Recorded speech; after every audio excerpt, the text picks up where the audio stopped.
we have a tendency to protect our egos. You might be so sure that you're one in a million that sometimes you forget out there you're just one of 11. And if you just figure out some way to turn that me into us, the sky's the limit for you. The lesson here is that feedback is information, not transformation. How long are you willing to let one person's performance come at the expense of the organization?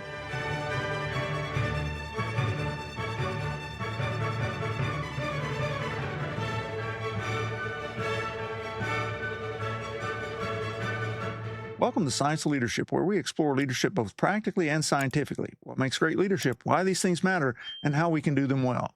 Those are the questions we wrestle with through thoughtful discussions and real-world stories. I'm Tom Collins. I'm joined by my friend and co-host Justin Hamrick.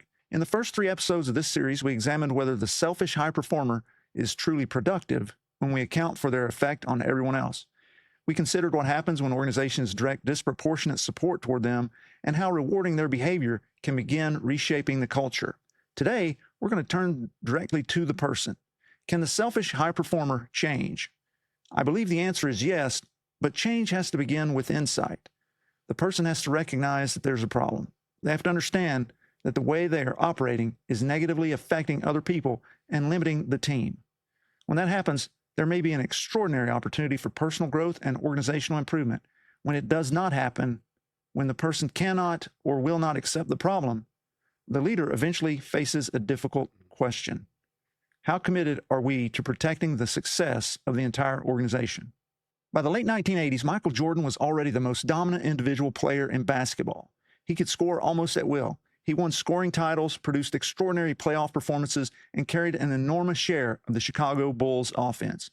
But the Bulls were not winning championships. Opposing teams understood that if they concentrated enough attention on Jordan, the rest of the Bulls might not be able to beat them.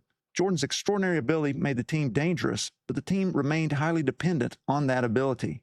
When Phil Jackson became head coach, he implemented the triangle offense. The system required Michael Jordan to give up some control, move without the ball, involve his teammates, and trust them to make important decisions. That was not necessarily an easy adjustment. Jordan had good reason to trust himself. He was usually the best player on the floor and often the best option available. But Phil Jackson helped him recognize that the approach that had made him individually extraordinary was not sufficient to produce the outcome he valued most.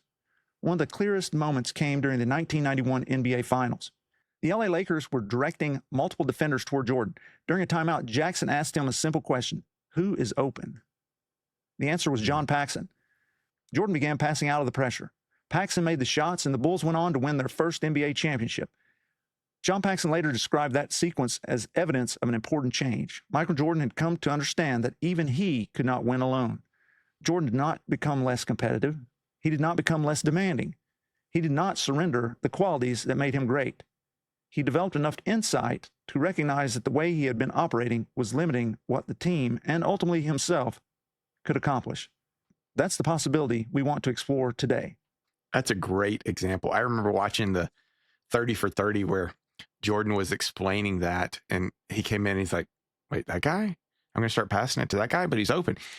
And I think he had underestimated the teammates' contribution. He thought he had to carry the load, which it really wasn't true. He started passing. He's like, he made one. He's like, oh my gosh, this is the outcome I wanted, which we'll get into later. Like, Jordan didn't come to try to hurt the team. He came to win. Yeah. And he realized, like, oh my gosh, there's another way to win than just me doing it. And that's what we're talking about today. It shows that it's possible for the selfish high performer to change. For anyone else to make a change, they need to first recognize that there's a problem. And that's the big issue, right? Like, no one comes to work in healthcare wanting to harm a child or do subpar care, but they've got to recognize that there's an issue. There is a different path. There's a different way to do things than just me doing it. You're right. I mean, I'm reminded of, I think it was General Ed Eberhart who said, nobody gets up in the morning and says, I'm really wanting to screw it up today. You know, Exactly. Everybody's going with from their perspective, they're giving their best. And I think that the reality is those people that are the selfish high performers, they're performing at a high level. We already have defined that, right? No one's going to change, especially if they're producing, no one's going to change until they're able to recognize that there's a problem. And that's the foundation for just about any change process that we want to look at, whether it's, if we look at systems of change, John Kotter is his system, 8-step process for change. That's probably the most famous, but there are others out there, and so any of those are first recognize there's a problem. Now, if we take a step back, we think about that change for a second. I've said this so many times. Change is the whole reason we need leadership. Wow. Leadership is all about change. I can't tell you how many times I've told people, you don't need a leader to help you stay where you are. You need a leader to lead you somewhere else, right? And that means change. Going somewhere else means changing from where you are to where you want to be or you can be, right? And that's why we need leadership. We should put that on a bumper sticker and sell that. Like, leadership is for change. Like, and that's such a great point. And I would even clarify, like, selfish high performers don't even need to recognize there's a problem, but they do need to recognize that there's an alternative way to do it that may get improved benefits. Like Jordan's example. It's not like Jordan wasn't doing everything right. He was scoring the points. He was getting Defensive Player of the Year. Like, he was doing all the things.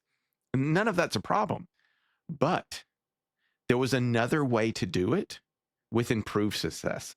But we don't like change. As humans, like, we don't like change. And we're not talking about toddlers. Like, we're not talking about talking to your very young child who's at a stage where they're trying different things, and change for them is fairly easy for most of them. We're talking about adults that have gone through that learning process, and change for us is very hard. As human beings, we like things that are comfortable, particularly those comfortable things that benefit us. Right. On an individual level, Jordan was dominating everybody in the NBA, right? Like, he was probably at the top of the Sports Center talk every night. Right. Beating the leading scorer was really important to him, to his ego. It was easy enough for him to look around and be like, I'm doing everything I need to do. Why aren't y'all doing your thing to do? But that's a little bit of perspective, right? Maybe not that he wasn't contributing enough, but he wasn't in a system and contributing to that system to actually do what he really wanted. And no one will ever doubt that Jordan's ultimate goal was not to win individual scoring titles. He wanted to win. He wanted to win every game, everything he did. But he had that certain perspective, but he didn't see how he was contributing to, I'll use the term used, the problem. Like, why weren't they winning yet? He was doing everything individually he needed to do, but to take a step back and look and say, what part of the team was he not doing to help them win? Right. I mean, it's easy for us to lose sight of the fact that we may be doing all this work, but in a real sense, contributing to a problem. We don't have that perspective. Michael Jordan wasn't able to see that, to see how he was potentially limiting the Bulls. Especially when he's scoring titles and stuff. Right, exactly. He's scoring 60 points a game or whatever, and as you say, winning Defensive Player of the Year and so on. From his perspective, he didn't need to change. But then Phil Jackson came in and was able to help him gain that insight that maybe there was something that he could do differently, a little differently, not totally change to a new basketball game or a sport, but just change a little bit to improve the team's performance. And that was giving others a chance to contribute. There's no metric that they're going to highlight on SportsCenter about your contribution to other people's scoring. I mean, they have assists and things, but like outside of that, like, it's not a measurable stat.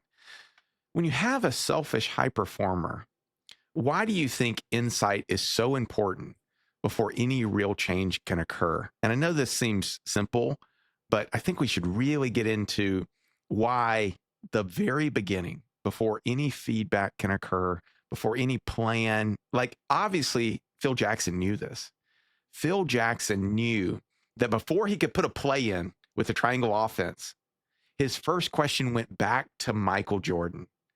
And it really, really went to insight. I mean, that was what he was asking. Why do you think that's so important outside of the basketball court? I mean, I think that fundamentally, if we're doing something, if we operate in a certain manner, right, we do that because we think that's the right way we should be operating. Yeah. We've gained some data set of whatever size it may be that corroborates that that confirms that. So we have a confirmation, what's called confirmation bias. All the data we've collected or we've paid attention to point to this being the right way to operate. So we have this blind spot where we're not seeing any other data. Our mind is keeping that away. And so if you think doing something a particular way is the right way, and all the data that you have at your fingertips point to that being the right way, it'd be kind of weird not to keep doing it that way, right? Like you wouldn't go, this is the right way to do it, so I'm going to do it a different way.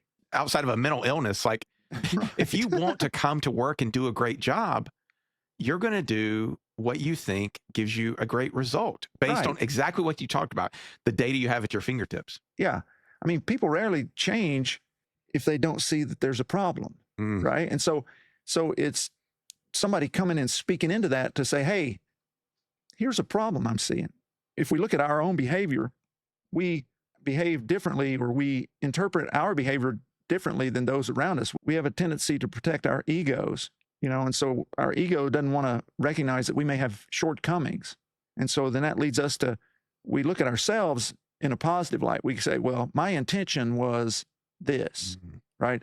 I'm driven, I'm efficient, I'm demanding, I'm decisive, or committed to excellence, or whatever it may be. And those people around us look at us and say, look at the same behavior and say, you're dismissive, exploitative, controlling, credit seeking, unwilling to help other people unless it benefits you.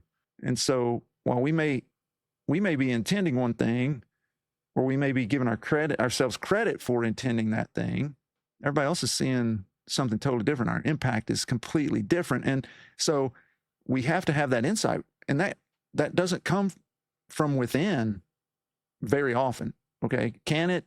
Yeah, it can, but very rare, especially when somebody is accomplishing things, is performing at a high level. You're essentially never going to have insight that what you're doing is wrong, because your whole system, everything that you have that determines whether or not you're doing things right or not, is set up in such a way that it only feeds back that you are doing it the right way.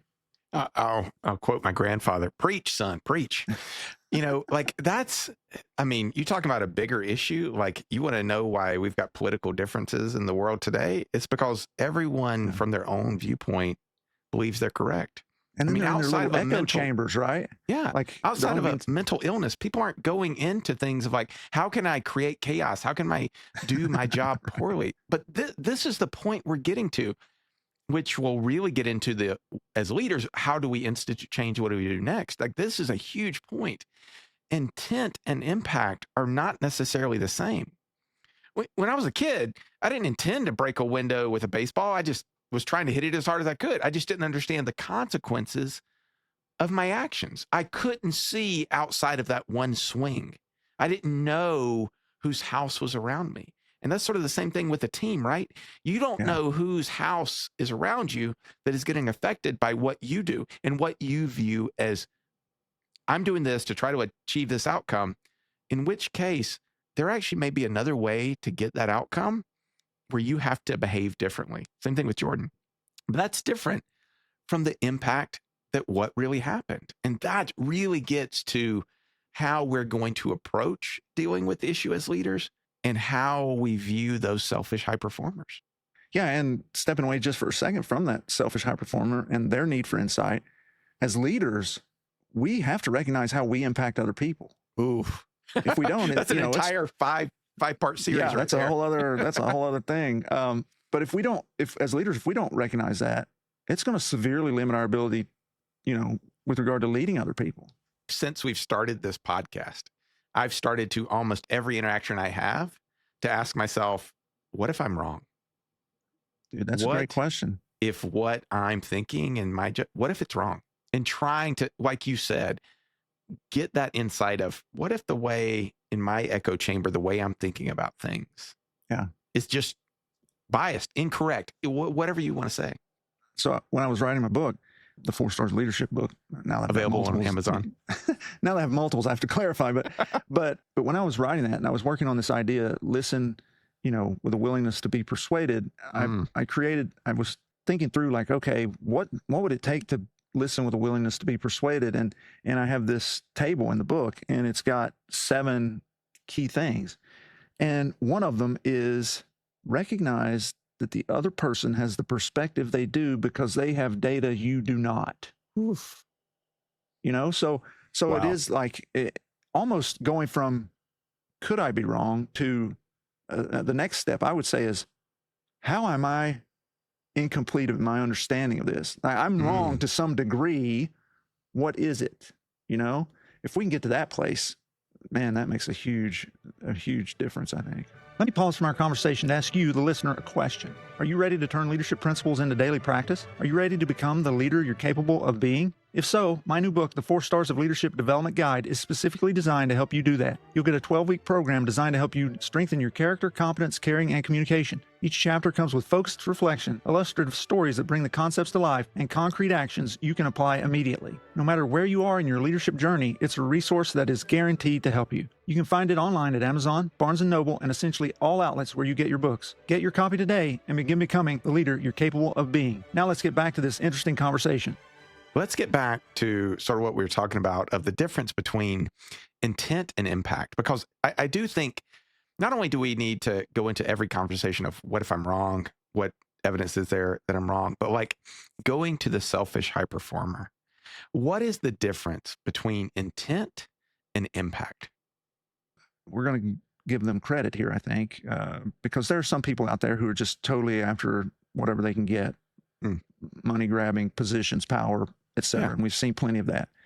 I'm going to say that probably most people in that scenario, they're trying to do their best to affect the best outcome for them, not necessarily trying to stomp on anyone else or so forth. They're just the center of their own world, right? And so I think that their intent is I want to achieve, and they're not thinking about other people. So this reminds me, so growing up in the South, everybody's like, oh, everybody's so friendly or whatever, and that can superficially be true. And people would talk about folks like from the North, especially the Northeast, they're so rude, they're so cold, et cetera, et cetera. And then we moved to Philly, and I came to recognize that mostly it wasn't that. I mean, the folks of the Northeast can be some of the dearest friends that you will ever meet. They just take a while to let you in. Most of the time, they're just not recognizing that you exist. When you're walking along on the sidewalk in New York, nobody's, I'm just going to be rude. Let me pause from our conversation to ask you, the listener, a question. Are you ready to turn leadership principles into daily practice? Are you ready to become the leader you're capable of being? If so, my new book, The 4 Stars of Leadership Development Guide, is specifically designed to help you do that. You'll get a 12-week program designed to help you strengthen your character, competence, caring, and communication. Each chapter comes with focused reflection, illustrative stories that bring the concepts to life, and concrete actions you can apply immediately. No matter where you are in your leadership journey, it's a resource that is guaranteed to help you. You can find it online at Amazon, Barnes & Noble, and essentially all outlets where you get your books. Get your copy today and begin becoming the leader you're capable of being. Now let's get back to this interesting conversation. Let's get back to sort of what we were talking about of the difference between intent and impact, because I do think not only do we need to go into every conversation of what if I'm wrong, what evidence is there that I'm wrong, but like going to the selfish high performer, what is the difference between intent and impact? We're going to give them credit here, I think, because there are some people out there who are just totally after whatever they can get, money grabbing, positions, power, etc. And we've seen plenty of that. I'm going to say that probably most people in that scenario, they're trying to do their best to affect the best outcome for them, not necessarily trying to stomp on anyone else or so forth. They're just the center of their own world, right? And so I think that their intent is I want to achieve, and they're not thinking about other people. So this reminds me, so growing up in the South, everybody's like, oh, everybody's so friendly or whatever, and that can superficially be true. And people would talk about folks like from the North, especially the Northeast, they're so rude, they're so cold, et cetera, et cetera. And then we moved to Philly, and I came to recognize that mostly it wasn't that. I mean, the folks of the Northeast can be some of the dearest friends that you will ever meet. They just take a while to let you in. Most of the time, they're just not recognizing that you exist. When you're walking along on the sidewalk in New York, nobody's, I'm just going to be rude to that, hayseed here. they don't recognize you exist.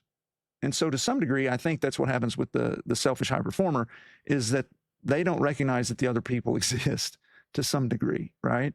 And so they're just doing their thing, focused on their thing and how they think they're going to actuate that in the world, not recognizing that by doing that in the way they're doing it, it's actually impeding their ability to achieve that goal. I think that ability is going to get to heart of what we're going to talk to today. The ability of us as leaders, obviously, but of the selfish high performer to consider our impact that helps us have insight in the need for change. The impact outside of our individual lane, like what are we doing that is also impacting others? Because, I mean, it might have been part of the story for Michael Jordan, right? He was winning scoring titles. He was doing everything individually that he should have done. But if he took a step back and had the insight but as part of a team, what am I not doing? How am I impacting others? And that's where the selfish high performer may need insight. But what are some of the other reasons that a selfish high performer, besides sort of separating out insight and impact, might not be able to change? Other than general selfishness, which again, certainly that is a possibility. Think about this lack of insight or what have you. I'm reminded of John Gardner. He wrote this book called On Leadership back in, I think it was published in 77, 78. And he said that most people spend their whole lives pirouetting for some scorekeeper, real or imagined, with little thought of how their actions may affect others. And I think that's a huge reason. And tied to it, I think there are people who may not know how to behave any differently because, again, they've spent their whole existence pirouetting in front of some judge so that they can be deemed, hey, you're number one or whatever. And so I think that's one thing. I think there are those who simply don't care. You know, what they're doing is working for them. And if everybody else has a problem with it, so what? They're getting the goodies that they want or so forth. I guess another one might be that some people lack motivation to change because it does take a certain amount of energy, cognitive energy, and psychosocial energy to make a change, especially if what they've got going on is to their benefit. Those last two people might think it would be foolish to change, and the data they have, at least as they interpret them, probably endorse that perspective. And so you have some, what can we call it? Inertia, in a sense, right? It's working for them. They're in some sort of flow state, if you will, or not flow state, but moving along this stream that's resulting in some degree of success. Why would they change? Because that's only going to take more energy and from their perspective may result in a worse outcome. It's amazing how many times I go back to Ted Lasso on this, but I'm going to read this so I don't mess it up. But I remember the famous Lasso quote where they've basically got a Jordan, right? Like they got Jamie Tart, leading scorer, doing everything. Like he is the guy, but the team's losing. The team's losing.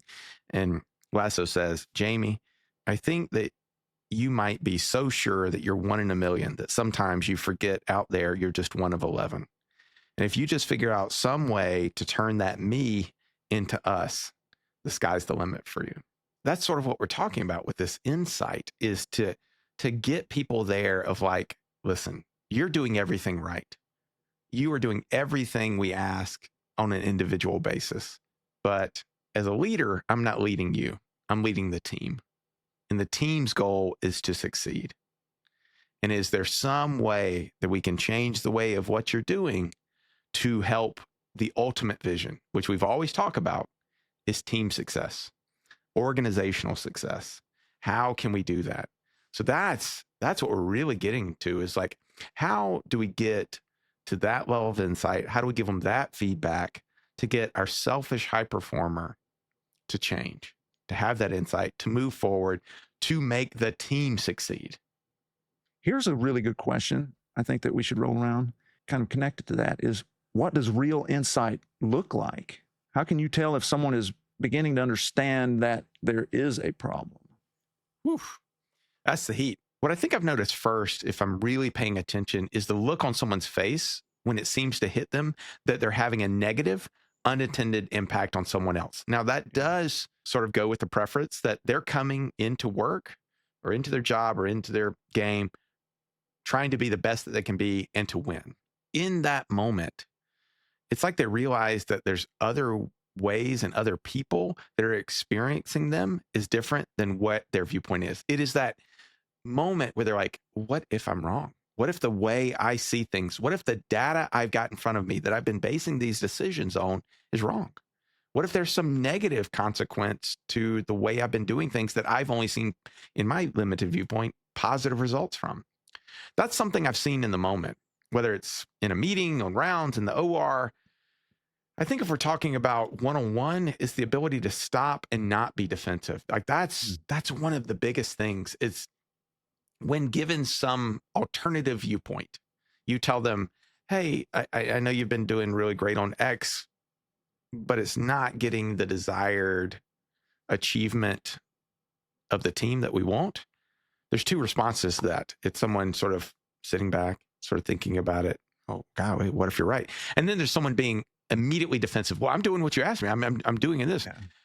When I see someone who can accurately describe the situation without spinning it to preserve their egos or their actions, I know that they are developing insight or that they've got insight already.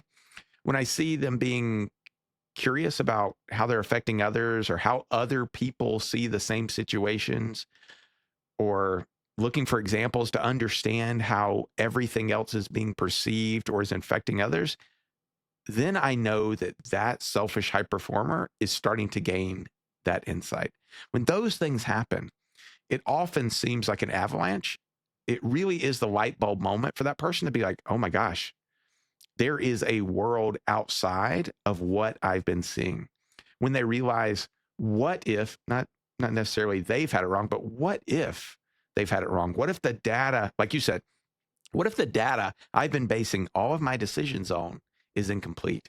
And what that really does help, and I love that example, is it doesn't say that there's some mental flaw in the person. It doesn't say that they're stupid. What it really gets back to is the viewpoint of, I didn't make a wrong decision. I made a decision on incomplete data. And that's where that insight comes into, is like, it's not that I see some character flaw.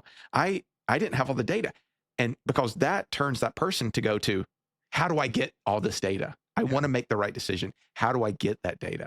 I agree with all those things, especially that light bulb moment where you see it almost like wash over somebody. And sometimes people get emotional in that situation, depending on how they recognize it's impacted other people and their sincerity. I mean, a lot of times these people that I've worked with are very sincere people, just totally haven't realized it until that moment, and it just floods over them. So that certainly, another one I think that I would add is when somebody can accept responsibility for a negative outcome, to really just own that without needing to be prompted or having it spelled out for them. I think that's when you know that real insight has occurred and that they're ready, maybe already starting to make some real changes. Okay. So we've covered what it means and what it looks like for the selfish high performer to change. If they're willing to, now let's shift to talking about why this is all important. I mean, it seems like it'll be a little bit elementary, but I think it's really helpful for us to say the so what with this. What can be the result when a selfish high performer genuinely recognizes the negative effect that they're having on the team? Yeah, I mean, I think we can start with our example that we let out the podcast with, right? I was looking at the Bulls.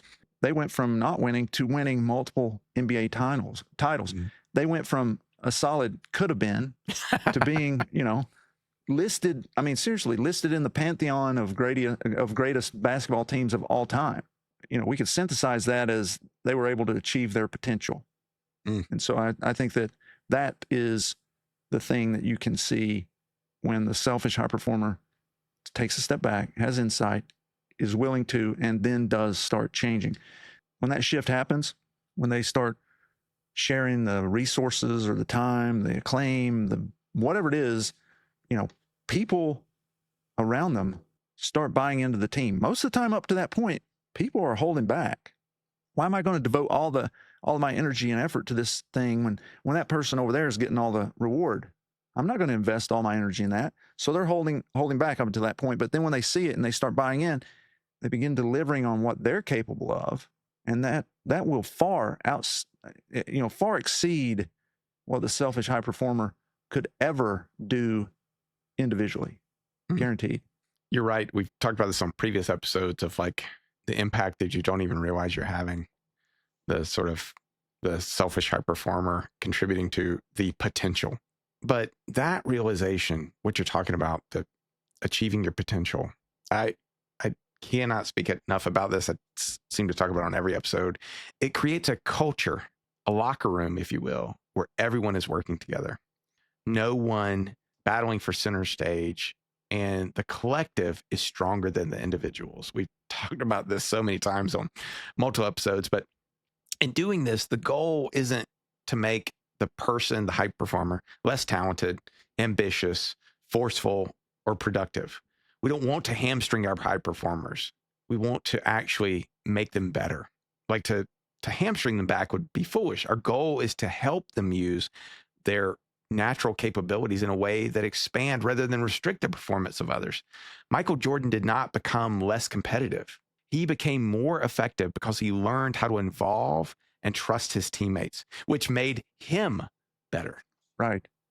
His legacy isn't going to be what he did before the Bulls won all those championships. 40 years from now, when people have forgotten anything that we've said, and they look back on NBA history, they'll remember the Bulls that won all those championships and what Michael Jordan did to be a part of it. I think, as you said, our goal isn't to limit the high performer's strength. It's to remove the way that strength is limiting everyone else. So let's go to the flip side. What happens, and how does a leader deal with it, which we'll get into later, if the selfish high performer won't buy into it? What if they insist there's nothing wrong, or they give a lip service but don't change? The things we were talking about earlier of like, how do you recognize change?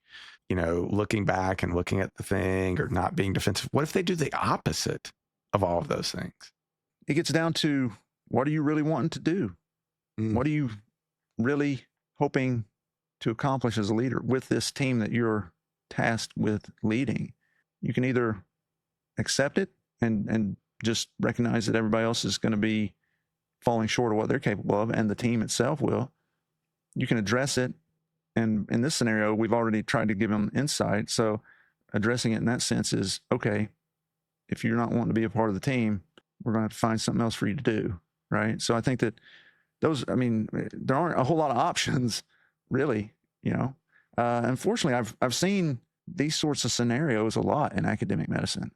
We can say that most people in academic medicine are really bright intellectually, very capable people. They've spent, as John Gardner said, as I mentioned earlier, they've spent years since they were little kids pirouetting in front of whatever scorekeeper was needed so that they could be the best as individuals. And people had to recognize it if they were to get into medical school, right? Like you had to compete and beat everybody else to be able to get into med school, and then to get into a good residency program. And if you did fellowship, get to a good fellowship program and perform well there, and then get a good academic appointment, and et cetera, et cetera, et cetera. Like there's all this competition built into the thing. And that's the environment. I'm just thinking of a fish. Like that's the environment that you're living in, that you're breathing, literally having grown up in it, and you've been rewarded for that behavior. There are so many psychological factors that keep those people from being able to see either that there's a problem or to care that there's a problem. So an example from my own experience of this sort of thing of insight and having performed at a high level, and then having somebody kind of like bring that to my attention that maybe I could do a little bit better. So when I was a couple years into being an attending physician, so this was in Arkansas, and I was the cardiology attending on service, and we were rounding on patients on the cardiology service, and I was leading our team, on rounds, and so I think we had a fellow that day, we had a couple residents, an advanced practice nurse, and then we had a couple med students, I think. And so to that point in my training, in my faculty career, I had gotten consistently high teaching evaluations. I'd won an award for being a good teacher. I always enjoyed teaching. I felt like I was pretty good at it. Folks seemed to come away having known more than when they got there, and so we're there on rounds, and my tendency was to ask people, hey, can you describe X? And it's so that we could get going on some kind of teaching, right? And so I asked one of the students, very elementary question: how does LASIX work? Seems like a pretty innocuous question. I mean, that's something that everybody learns in pharmacology in second year of medical school, right? So this is not like, and it's one of the most common drugs that we give. So it's not like this is this tremendously challenging moment, or shouldn't be. It's something that we all should know, right? And the student froze, and she looked at me, and her bottom lip began to quiver, and her eyes filled with tears, and she just broke down, like right in the middle of rounds. And I was dumbfounded. I had no context for that sort of thing. Like I'd never seen anything like that when I was a student. I had never experienced it. I just was like, whoa. And I said, hey, that's okay. And we went on to the next person, and we quickly got on to a discussion of how do you manage heart failure in this particular patient whose room we were outside of, which I was going to get going on by asking just about LASIX. How does LASIX work, right? And that was a shocking moment. I chalked it up to, okay, this person seems to have some kind of issue. All right. Fast forward, and I'm at, this is about 8 years later. I'm at a different institution, and I had by that point won a couple more teaching awards, largely had really very positive teaching evaluations. But out of dozens of evaluations, I had a couple that said that I made the resident feel bad by asking them questions. Same kind of thing as with this student, who had this event during rounds, and that it had a negative impact on their learning, and consequently on their experience of me and the rotation. And so here I was faced with, okay, you've won multiple teaching awards. Almost all of your evaluations are really good. Like, you could blow it off and say, these people got some issues, right? I had a decision to make. I could keep doing things the way I was doing them and just attribute the feedback to some kind of issues with the trainees, or I could take it seriously and do something about it. And I actually chose the latter. At the end of the day, my goal in academic medicine and in life in general, I've said this so many times, is to help other people do great things. And in that moment, when I'm trying to teach folks, it's to help them learn so that they can take the best possible care of their patients, somebody else's kid someday, right? That means that their learning styles change. Then I have to be able to change my approach. If I don't, I may be a great teacher for 90 to 95% of the trainees, but they're going to be ones that I'm causing to shut down from learning. That could have very real consequences for somebody's kid someday. So I actually took this course in mastering bedside teaching, and I learned some really valuable techniques to improve my teaching, really with setting up the environment, if you will, for how to teach better, how to, get folks more engaged, how to keep them from feeling like they've been isolated or, so forth.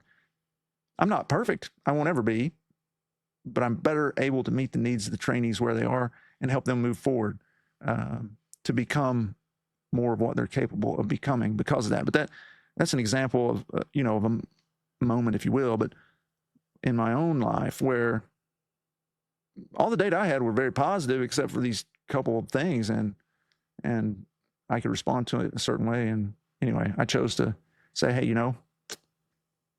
there's an opportunity for me to be better here. That's a huge one that really highlights insight. And I think out of that, I suppose we could say that insight creates an opportunity for change, not a guarantee that a person will be willing for change. The insight has to be the first fork in the road. Have to have recognition that there's another path. There's not one road that'll get you to where you want to go, but there's alternative route. But let's get to now what we always get to. let's turn to what the science says about this extremely difficult situation. What does the science say about what we're talking about? Insight, moving forward, that type of stuff with this selfish high performer.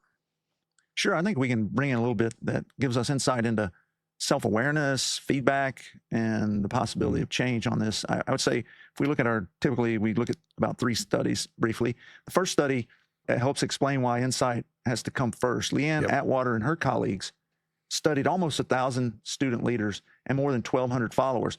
Some of the leaders initially rated themselves considerably more favorably than their followers did. Imagine that. After receiving that feedback, those leaders lowered their self-ratings, and their followers subsequently reported improvement in their leadership. That study demonstrates that leaders may see their behavior differently from the people they lead, and making this difference visible can actually create that opportunity for change.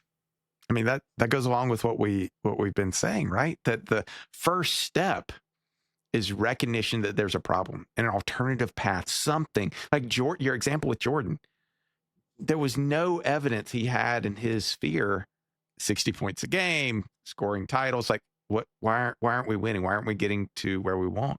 The first step has to be helping the person to recognize that others experience their behavior, their outcomes, their path very differently than they do. Absolutely. Now, the second study shows that receiving that feedback isn't enough. Mm.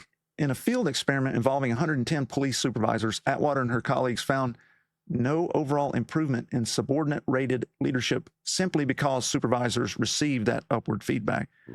What predicted favorable change was how supervisors responded, as you might imagine. Those who reacted more positively and took steps to improve were more likely to improve over time. Organizational cynicism also affected the results. Here, the lesson here is that feedback is information, not transformation. The person still has to take the information seriously and act on it. Feedback is not insight. Giving someone the information, like what we talked about before, how do you recognize insight? It's the opportunity for insight. Yes. It's someone being like, what? Whoa, not being immediately defensive. Immediately, Yeah. well, that's not true. That's not immediately rejecting it. Like accepting and be like, oh, there's something different. Feedback, and golly, this is really going to get into how do we do this eventually. Feedback is not insight. That is not the same. So as leaders, we can create the opportunity for insight, but we can't force someone to accept responsibility or to do the necessary work for that change to actually occur. Absolutely. So our final study here examined whether executive coaching can help people change. Nicola and her colleagues performed a meta-analysis of 20 controlled studies, and they found that executive coaching had a moderate positive effect, with the largest effect being for behavioral outcomes, which were significantly greater than the effects on attitudes. The researchers also reported positive effects on outcomes such as self-efficacy, psychological capital, resilience, and goal attainment. Let me make a note. Some of the important limitations of that study: the outcomes were based primarily on participants' own reports rather than observations by coworkers or objective performance measures. And several of the specific findings were also based on relatively few studies. The research also examined executive coaching generally not focused specifically on the selfish high performer. So that gives us some caution as we think about those. Overall, the study does not establish that assigning someone a coach will necessarily produce sustained change that colleagues can see, but it does show that there is definitely the opportunity for improvement and that coaching can be helpful. The science seems to support the possibility of change, but not the assumption that change will actually occur simply because feedback and coaching has been provided. And that's one thing I think we'll get to eventually is it's not purely on the leader to create insight. Even if you've created executive coaching, you've given them created the culture for effective feedback. At the end of the day, the leader is only responsible for so much, but Right. the insight has to be there. Yeah, that comes from within. Exactly. So when we take all these 3 studies together, we see 3 things. First, people may have significant blind spots about how others experience them. Second, feedback creates that opportunity, that opening for insight, that opening for change. But as you say, the recipient's response really determines whether that will lead to something. And then third, coaching can support improvement, but the ultimate test is whether the person's behavior changes consistently and whether the people around them experience that change. Let's get to my favorite part of all our episodes, the practical, like how. We've talked about why it's important, what it is, how the science supports it. Let's get to the practical side of this. What does that mean for our leaders? Because this is where it's going to get hard. Like everything else we've talked about, like we understand why it's important, but the leader's got a big impact in this. Insight is not going to occur usually without the feedback. So how should a leader raise the issue, or there even is an issue or problem, without immediately pushing the person into defensiveness? How can we help the high performer develop insight in as much as we can control that? Sure. I would say from a practical standpoint, think about how you would want to receive the feedback. How would you want that person to raise the issue with you? I think most all of us, especially if we've been pirouetting in front of judges our whole life, but most all of us want to know that we're appreciated. Hey, you're really accomplishing a lot of great things. We appreciate you. I think one of the things that can happen in this sort of scenario is that our minds immediately go to the negative space, and we decide that all of our work, all of our output is not being appreciated. If that switch gets flipped, man, you've lost it. You've lost the battle right there. It's very hard to recover it. So first, we have to let the person know that we value them.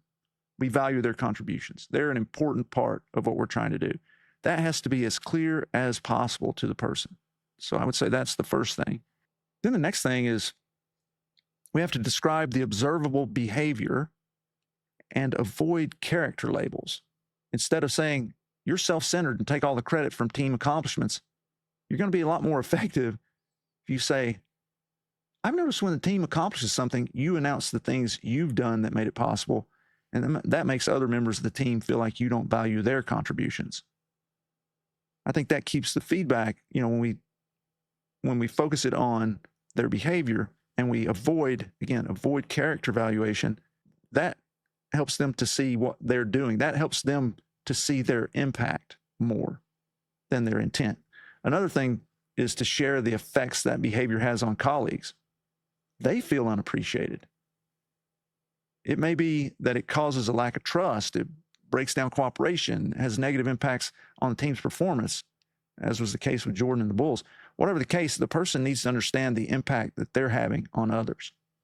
Another important practice is for any feedback to represent repeated observations, not just a one-time thing. The concern should come from and be presented as a recurring pattern instead of those isolated incidents. Some other things to remember include avoiding being vague. We've talked about that in this series even, right? Like, be a good team player. Like, what does that mean? We want to be helpful. We have to be providing feedback that is really focused, really gets to, I'm seeing this thing, here's how you could improve it. Another thing to remember is the person needs to have the opportunity to respond and be taken seriously without surrendering the reality of the issue at hand. That is, hold your ground. How many times have I've seen this quite a bit in academic medicine and other places, where somebody comes with the feedback. Here's the negative feedback sandwich. Boom, and the other person refutes it and gets upset emotionally, and the person delivering the feedback starts retreating. That just erodes any potential that you have to actually make a difference. Yeah. I mean, if you backpedal, be like, oh, you're probably right. It probably wasn't that big of a deal. Just don't do it next time, or blah, blah, blah. Like you've lost, because what that person's going to walk away from was, I don't need to change. Right? Like that will be, the insight won't be there. I think the conversation, exactly like you pointed out, has to communicate both respect and seriousness. And it really has to start when what we've talked about before. As a leader, you want every member of your team to succeed, especially the person you're talking about. When Phil Jackson was having that conversation with Michael Jordan, he didn't want Michael Jordan to be less than. He wanted to be like, listen, I'm seeing something that's limiting you. Let me show you how you can be greater. Like that. And you talk about respect, like come into Jordan and be like, hey, I know you're doing all this, but you want to be the greatest ever, I can show you how to do it. They need to know that. They need to know that we value them and what they bring to the teams, because otherwise they wouldn't be on the team. But they also need to know that they are having a negative impact. They are actually hurting themselves. They're hurting the team, but they're also hurting themselves because there's so much more they could be, and that needs to change. And that only comes from a heart and a leader that cares for them, that really wants them to succeed. And once we've laid it out there like this, now we're at a crossroads. They can accept it, they can see it, they can want to change and be better, or they can be defensive, they can disagree, and they say they're not going to change. What do we do in each of those roads? Yeah, I think the first one's pretty easy, right? Like if someone has insight and they want to change, we got to do everything that we can within our power to help them change. And that may look different depending on the person, depending on what kind of change is needed, what the situation calls for. Kind of as we covered in the science break, coaching has been shown to be beneficial. So we can provide the person with coaching. That may begin with a 360-degree evaluation to get some focused feedback, things that we can work on with them and so forth. They may need some sort of training courses, like the bedside teaching course that I took, or some other developmental things. Whatever, we can do to help them, we need to make sure, that we do that. And also that we have definable objectives. What are we trying to see as as change here? That's going to help us in the developmental process. And then do scheduled follow-up and assess how things are going. I think that's what you do. Basically, okay, here's the problem. Here's our plan. Here's what we're going to do to change it. And then we're going to monitor it as we go along, do follow-up, make tweaks as you go. It's a pretty straightforward thing. The other situation, maybe not so. Again, I kind of hit on this a little bit earlier as we were talking. The leader's got to make a decision. They have to decide how serious they are about this. The reality is that's something they should have done, frankly, on the front end. You got to figure out, how serious am I about the need for this to change? If it is serious enough to broach it, then you need to follow through on it. If it's not, you might as well not even start. If you're not willing to address the issue and make a change for the organization, you shouldn't start down that road in the first place. Additionally, to that end, you may want to hand over the leadership role to somebody else, right? Because you're not doing your job. I mean, that's in a real sense, by definition, you've abdicated your role. So with that said, if someone refuses to accept that there could be a problem and you have the leadership wherewithal to address the issue, then you got to move into, depending on the situation, in our situation, most situations for people that are going to be out there listening, if you're talking about a professional sports team or something, that's a little bit different, but most of us have systems in which we're operating. So we've got a matter of documenting negative effects on the team and providing the person with a formal performance improvement plan with clear metrics and a timeline for improvement. And after you work through that, if the person remains recalcitrant, then it's a matter of formal separation. Will there be a loss of productivity? Yeah, there's going to be a loss of productivity when you lose that person. But the positive impact it can have on the team can be tremendous and almost always far exceeds what the selfish high performer can do. I mean, there's a lot to unpack there. I think you made one point in there that really sticks with me. We've got to decide on the front end. Is this something we're going to do about or not? You once told me a great leader never walks past a problem. But if we aren't willing to die on that hill to address that problem, then we probably shouldn't be in the leadership role, and we probably shouldn't bother with going through the process. I mean, it'll be empty, right? Another thing I have that I just wanted to touch on real quickly before we move on is it sounds like these should always be done, if possible, in person. Oh, yeah. I know that sounds a little simple, but, in today, post-COVID, status post, so many things are now done on Zoom. But this sounds like something, if possible, to be done in person. Would you agree with that? Yeah, absolutely. The only caveat to that is if somebody does something ridiculous or egregious that needs to be addressed immediately, Yeah. and there's some timely reason that nature you of it. can't. Gotcha. Let's say you're on vacation and somebody does something absolutely ridiculous, then okay, that's a different scenario. But otherwise, yes, it should be in person. Absolutely. Sure. Let's get back to sort of that point. Like, if you're not going to address it, if you aren't going to address it, you're not going to do all the things you talked about, follow through, then we've got to step back and say, maybe I shouldn't be here. Yeah. I mean, I think as leaders, we have to ask ourselves what our final decision on these sorts of situations really says about our own commitment to the organization. Mm. If we're not willing to address, and these are some of the biggest legitimate leadership issues that one can face. If we're not willing to address those sorts of issues for the betterment of our organization and the people that we're leading, fostering the development and accomplishment of all the other people on the team, then that is a tremendous leadership deficit. We're responsible for every single person on the team, every person. And every one of them is affected by the selfish high performer, which in reality may extend far beyond our team, may have a much wider negative impact. Those people are out there in our organizations having impacts. We got to have the long-term vision to be able to accept the short-term loss of that high performer. But that's what separates the great leaders, right? You think so. of how many people in professional sports that have someone who individually is at the top. Like, they are the league's leading ERA, best pitcher, but for some reason the team isn't winning. And for the go to the Jordan, like, if someone else had been in that role that Phil Jackson was in, would they have the leadership to go to Jordan and say, what if you're wrong?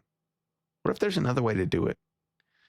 What if the way you're doing it and winning all these titles and everything isn't the right way to do it?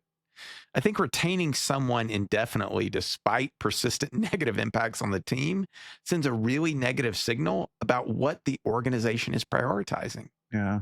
What we say to our organization values are only credible if we live up to them. If we care about success of the team and the organization overall, but then do not hold everyone to those standards, what happens is exactly what you talked about earlier in this episode. People are like, why am I doing this?